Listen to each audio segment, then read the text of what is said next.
ভাবক, গাইডলাইন দাতা, মেয়েরা থাকবে তাদের আজ্ঞাবহ। কিন্তু আজ আমরা দেখতে পাচ্ছি আমরা পুরুষ মানুষ যারা আমরা এখন জোগাইলে আর বউগুলো রাজমিস্ত্রি, ওরা এখন উপরে চলতেছে। 3 নম্বরে পেয়েছি স্বামীকে বাদ দিয়ে যারা দেবরের সাথে হাসি তামাশা করে। এই এলাকায় সব নেই। সাবধান, জাহান্নামী হওয়ার জন্য এটাই যথেষ্ট। স্বামী বাদ দিয়ে যারা দেবরের সাথে হাসি তামাশা করেন, নবীজি বলেন, সাহাবী প্রশ্ন করলেন, হে রাসূল, দেবর সম্পর্কে আপনি কি বলেন? নবীজি বললেন, এ তো একটা মৃত্যু সমান, দেবরকে মরণের মতো ভয় করা লাগবে। বলেন না, এটা আমার ছোট ভাই। কয়েকদিন পরে দেখছে আল্লাহর রাস্তায় ওর সাথে চলে গেছে। এখানে যে পর্দা করা ফরজ অনেকে মানতেও চায় না, বিশ্বাস অনেকের আয় না। ও মনে আছে কত সহজে চলতেছে, অথচ কবিরা গুনাহ হচ্ছে। 4 নম্বরে বেশি অপবিত্র থাকে, পবিত্র হওয়ার খবর রাখে না। 3 দিন 5 দিন 7 দিন 10 দিন না, ওর যে 15 দিন চলে যাচ্ছে ওর খবরই নেই। সম্মানিত মেয়েরা, পুরুষ মানুষ না বুঝলেও আপনি বুঝেছেন, অপবিত্র শরীর থেকে পবিত্র হওয়ার জন্য যখনই হবেন খুব তাড়াতাড়ি চেষ্টা চালাবেন। এরপরে বেশি যারা মিথ্যা কথা বলে আর গীবত করে আর কসম দেয়, এই 3টা সবচাইতে বেশি। এই যে মিথ্যা কথা বলা, গীবত করা আর কসম দেওয়া, এর কথা ওর কাছে তালাতালি করে লাগিয়ে দেওয়া, এটা মেয়েদের ভেতরে দেশে নেই। আরো জোরে বলেন। সম্মানিত মা বোনেরা, কারো ভেতরে যদি এই দোষটা থাকে, সে যেন এই মুহূর্তে তাওবা করে ফিরে আসে। এই যে তালাতালি করা, এর কথা ওর কাছে লাগানো, ওর কথা ওর কাছে লাগিয়ে মানুষের সম্পর্কে ফাটল ধরায়, নষ্ট করে দেয়। এটা যদি এলাকায় চালু থাকে, তাহলে এই এলাকার মানুষের দোয়া কবুল করা আল্লাহ বন্ধ করে দেবে। সে যত বড় হুজুর দিয়ে দোয়া করান। মুসা নবীর জামানায় একবার বৃষ্টি বন্ধ ছিল। চাটিয়াল ময়দানে উম্মতদেরকে নিয়ে তিনি নামাজ আদায় করে দোয়া করলেন, রব্বুল আলামিন, বৃষ্টি তো বন্ধ করে দিয়েছো। বৃষ্টি বন্ধ করে দিলে দুনিয়ার কোনো ক্ষমতা নেই বৃষ্টি নাজিল করা, আছে না? قل أرأيتم إن أصبح ماؤكم غورا فمن يأتيكم بماء معين। আল্লাহ পাক বলেন, নবী ওদেরকে বলেন তো, পানির লেয়ার যদি আমি কমিয়ে দেই, নিচে নামিয়ে দেই, ওদের কোন বাবা আছে পানির লেয়ার উপরে তুলে দেবে? কেউ পারবে না। বৃষ্টি দেওয়ার মালিক আমি আল্লাযী জাআলা লাকুমুল আরদা ফিরাশাও ওয়া আনজালা মিনাস সামাই মাআ। জমিনকে যিনি বানিয়েছেন বিছানার মতো, আর আকাশ থেকে যিনি পানি নাজিল করেন, এ দায়িত্ব কার?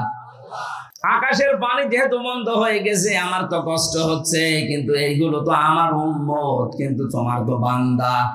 তোমার বান্দার জন্য তোমার মায়া লাগে না? আল্লাহ বলেন, মায়া লাগে, তাহলে বৃষ্টি দাও না। না, এ কথা শোনা যাবে না। মায়া লাগে কিন্তু আমি বৃষ্টি দেব না। হযরতে মুসা নাছর বান্দা ছিলেন, কারণ আল্লাহ তার সাথে কথা বলতেন কালিমুল্লাহ। আল্লাহ মাঝে মাঝে বলতেন, মুসা, আমি তোমাকে আমার নিজের জন্য বানিয়েছি। তুমি যখন বারবার নাছর বান্দা বলো না বৃষ্টি দেওয়া লাগবে, আমি কিন্তু বিরক্ত হয়ে গেছি, কেন বৃষ্টি দেব? আমি দেব না। মুসা নবী বলে, আল্লাহ, এগুলো আমার উম্মত, আমার মায়া লাগছে, কতদিন হয়ে গেল, তাড়াতাড়ি বৃষ্টি দাও। আল্লাহ পাক বলেন, হ্যাঁ, আমি বৃষ্টি দিতে পারি, কিন্তু তুমি যাদেরকে নিয়ে দোয়া করছো, এদের ভেতরে একজন নামিমা, তালাতালি করা মহিলা আছে।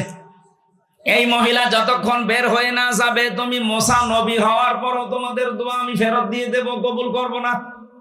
হযরতে মুসা এমনি রাগান্বিত নবী ছিলেন, রাগ হলে তার টুপি দিয়ে চুল খাড়া হয়ে বেরিয়ে যেত। ডাক দিয়ে বলে, মাবুদ, তুমি শুধু ওই মহিলার নাম বলো, দেখো কি করি।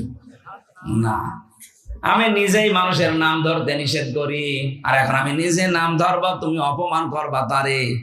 হযরতে মুসা বলে, আল্লাহ, আমি তো আর জানি না মানুষের মনের খবর, আমি কি করে জানবো বলেন?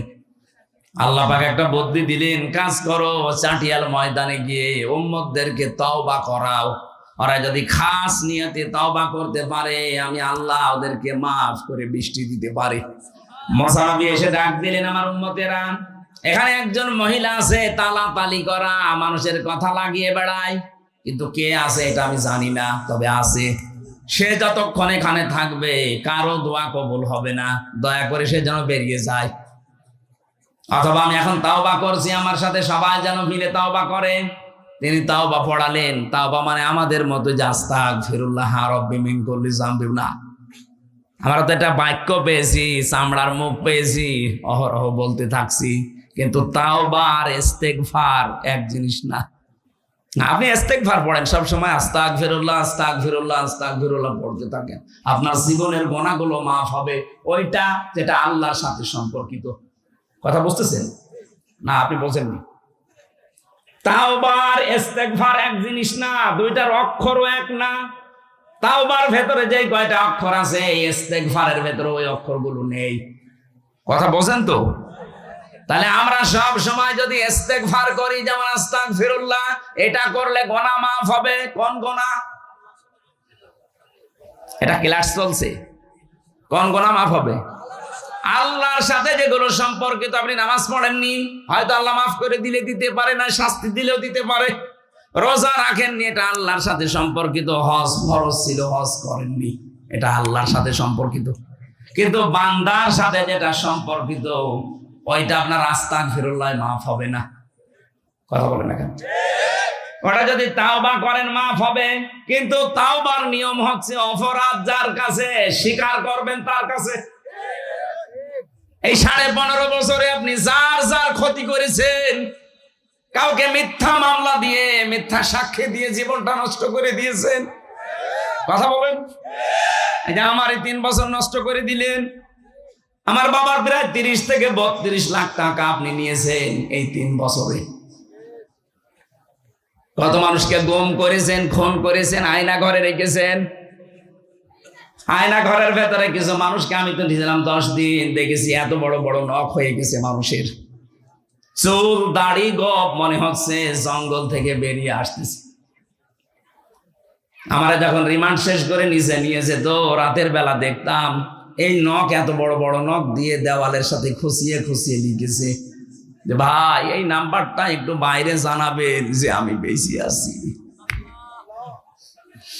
2 দিন 5 দিন না, 2 বছর 5 বছর 8 বছর 10 বছর 14 বছরের মানুষ আমি পেয়েছি। আপনি টের পাচ্ছেন? মুফতি ফখরুল ইসলাম আমার সাথে ছিল।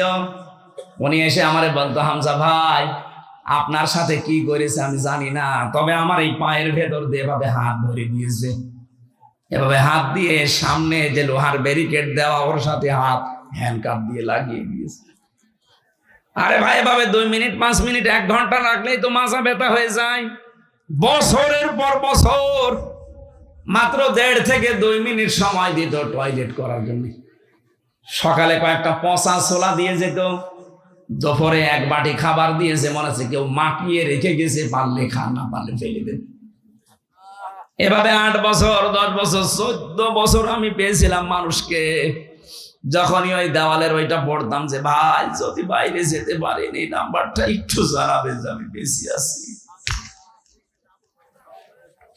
আপনি এই কাজ করলেন আর এখন বলছেন আস্তাগফিরুল্লাহ। আপনি কি আল্লাহর কাছে দোষ করেছেন? দোষ করেছেন হামজার কাছে। এই কথা বলেন না কেন? এই জন্য তাওবা যদি কেউ করতে চান, মুসা নবী তাওবা পড়াচ্ছে, আর আমরা বিভিন্ন দরবারে গেলে আজকে তাওবা পড়ি আস্তাগফিরুল্লাহ। আরে ভাই আস্তাগফিরুল্লাহ পড়ছেন কোন কারণে? আপনি পড়েছেন আল্লাহর কাছে, দোষ করলে পড়েন। আপনি তো দোষ করেছেন 15.5 বছরে বান্দার কাছে।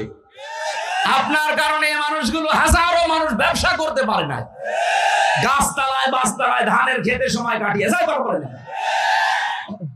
আর আপনি এখন আস্তাগফিরুল্লাহ পড়বেন। তার ছেলেটা গুম করে রেখেছেন, তার মেয়েটাকে আপনি ঠিক মতো পড়াশোনা করতে দেননি, আর পড়াশোনা যাই করুক জায়গা মতো উঠতে দেননি, বৈষম্যের শিকার বানিয়ে রেখেছেন, এমনকি জেলখানায় পর্যন্ত অত্যাচার করেছেন আপনি।